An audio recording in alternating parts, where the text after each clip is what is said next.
آج کا لطیفہ۔ ایک موٹی عورت آئینے کے سامنے کھڑی ہو کر اپنے شوہر سے کہنے لگی، اجی سنیے، کیا میں موٹی ہو گئی ہوں؟ شوہر جھگڑے سے بچنے کا سوچ کر مسکرایا اور بولا، ارے نہیں میری جان، بالکل نہیں۔ بیوی خوش ہو کر بولی، اچھا ٹھیک ہے، پھر مجھے اپنی باہوں میں اٹھا لو اور فریج تک لے جاؤ، مجھے آئس کریم کھانی ہے۔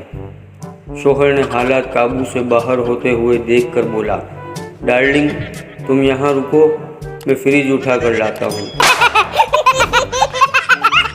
کنوارے دوست نے شادی شدہ دوست سے پوچھا، یار تم نے اپنی بیوی کو اپنا فرما بردار کیسے بنایا ہوا ہے؟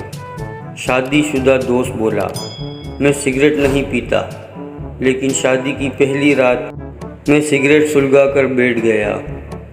نئی نویلی دلہن نے مجھے سگریٹ پیتا دیکھ برداشت نہ کر سکی اور بولی، اجی سنیے، کیا آپ یہ سگریٹ چھوڑ نہیں سکتے؟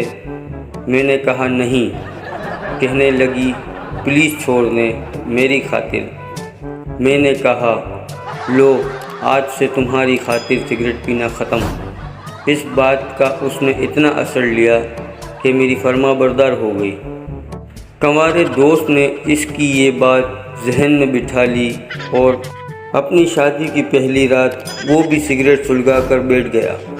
نئی نویلی دلہن کچھ دیر برداشت کرتی رہی اور جب برداشت سے باہر ہوا تو بولی، اجی سنیے، اگر گولڈ لیف ہو تو ایک سگریٹ مجھے بھی دینا۔